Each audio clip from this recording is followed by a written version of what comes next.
Okay, good morning everyone. Kindly comment your name if you can hear my voice.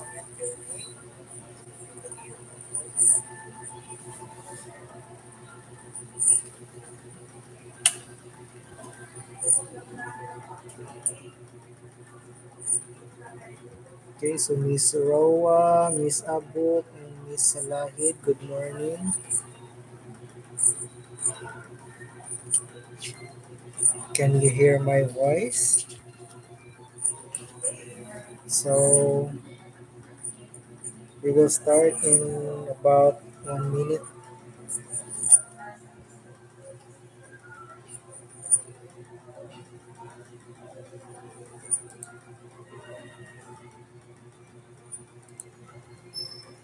Okay, good morning, Miss Kaniko. Okay, so we will start. Okay ra gamay ra ang naka-attend. Ma-post mo ni siya automatic after the stream ends. So let's start. I hope you have your copies with you, your reading materials. So week 10, we have three topics to discuss. First, we have critical thinking and logic. And then number two, we have ordinary thinking and critical thinking. And then lastly, we have critical thinking and ethics. So we have here our learning outcomes after studying this module. So you have your reading materials with you. That's our module. So the learners should be able to first explain the relationship between ethics and logic. And then second, differentiate critical thinking from ordinary thinking. And then lastly, recognize the importance of critical thinking in ethical reasoning. So okay, so we will start with our first topic, critical thinking and logic. Okay, good morning everyone. Sa tanan na nakasulod, good morning. So here we have critical thinking and logic. So what is critical thinking? The word critical refers to careful judgment or judicious evaluation. On the other hand, thinking is a mental activity nga ga-produce sa atohang mga gipanghuna-huna or sa ato ang mga thoughts. In philosophy, critical thinking refers to logic. Logic is the science and art of correct thinking or of reasoning well. So, as a science, logic seeks to discover rules of reasoning, while as an art, it seeks to apply those discovered rules to rational discourse. So, what are the examples of rational discourse? So, parehas katong discourse ni Euthyphro and Socrates. Those are considered as rational discourse katong sa Death of God na topic ni Simon Blackburn, which is part sa ato ang midterm exam. Okay, so let us continue. In this lesson, critical thinking refers to the challenge of making individuals a critic of their own thoughts. So, kamo mismo ang magkritik sa inyong kaugalingong mga gipanghuna-huna. Okay, so that makes you a critical thinker if you critique your own thoughts before you act. A person who judges carefully his or her own mental activity is called a critical thinker. So, I hope kita tanan critical thinkers. Hmm? Kay dapat ato i-critique ang ato ang mga ipanghuna-huna before nato i-act. Okay?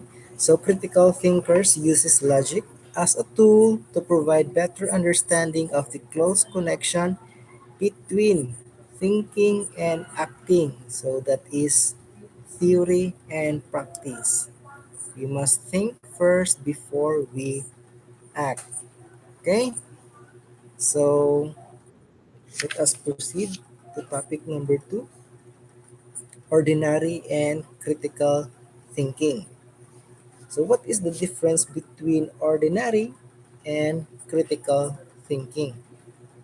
So authors Richard Paul and Linda Elder, in their book entitled Critical Thinking, Tools for Taking Charge of Your Professional and, most importantly, your personal life, describe ordinary thinking as a first order thinking.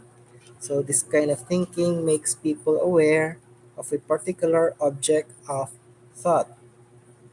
An example of this kind of thinking is a statement like, too much of everything is bad and God is good all the time. So, the points of inquiry in the statements are not yet the individual or sa inyong kagalingon na pag-think or thinking process, but the given features of the said statements of too much of everything and God. So for example, katong sa high school pa mo, narito nakabutang, honesty is the best policy. Pero kung imo i-think siya, is honesty the best policy? Okay, so you think honesty bagyod is always the best policy. Okay, so dili, di ba?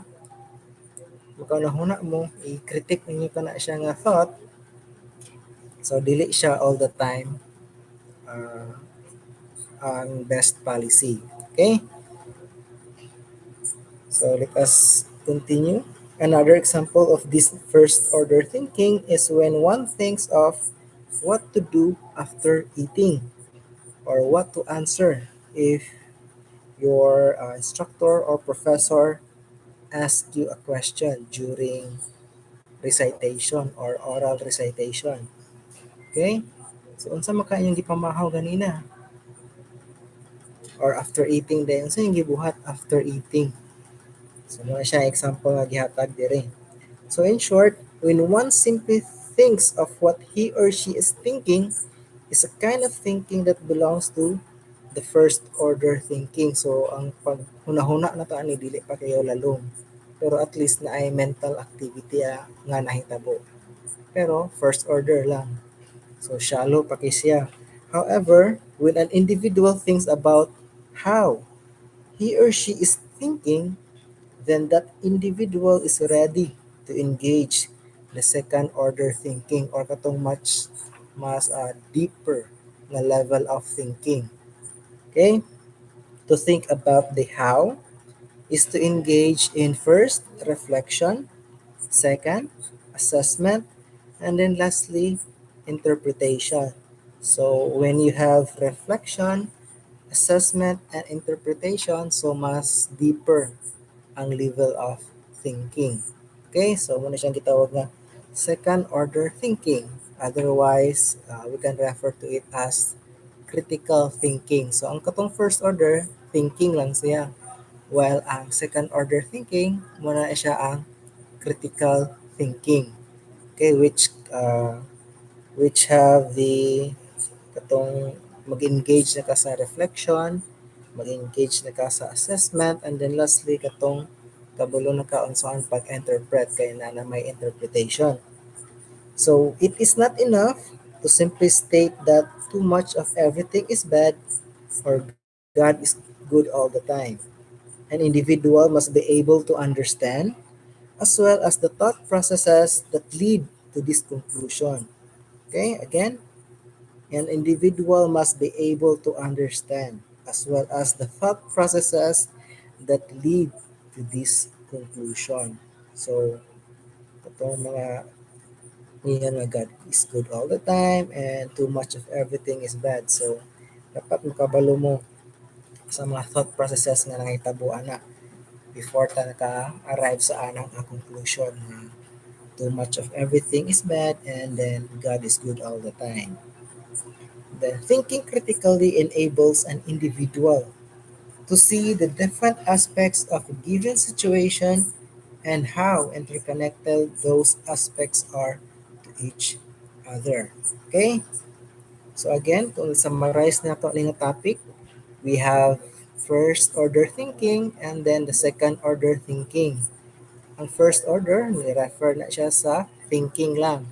While ang second order thinking, refer siya sa atong critical thinking or pagka-critical thinker. Okay? So muna siya ang kalainan between ordinary thinking and critical thinking. These kinds of thinking naani ah, sa atong nature. Kini ordinary thinking naani sa ato, kini pagka-critical thinking pod or critical thinker na po ni sa ato. So magdepende lang kung asaan ni ang ato ang permente ginagamit sa pag-think. Katubang shallow or katong deep level na thinking. Okay? So, next topic we have critical thinking and ethics. So, it is crucial for aspiring critical thinkers to raise vital questions relevant to the issue at hand. Asking questions is an indispensable task in critical thinking as well as in ethical reasoning. Questions set the purpose of an inquiry. Raising queries indicates one wants to know more and does not content himself or herself with the current information about a case at its face value. So, kung hunahuna mo kanang or maka-experience na baka mo ani nga kanang mga batang gagmay daghan kay sila mga pangutana. So kana nga stage na sila sa stage of curiosity. So kung mangutana ang mga bata sa inyong gagmay, inyo siyang tubagon og insakto. Okay? Kay basin na mo uban nga mangutana ang bata pero ang itubag sa uban sa mga dagko na is kanang binuang. So for example, mangutana what is the English of sapatos? Sa English sa sapatos. And mga video ang answer nga. Ang answer is Adidas or Nike, Puma. Diba? So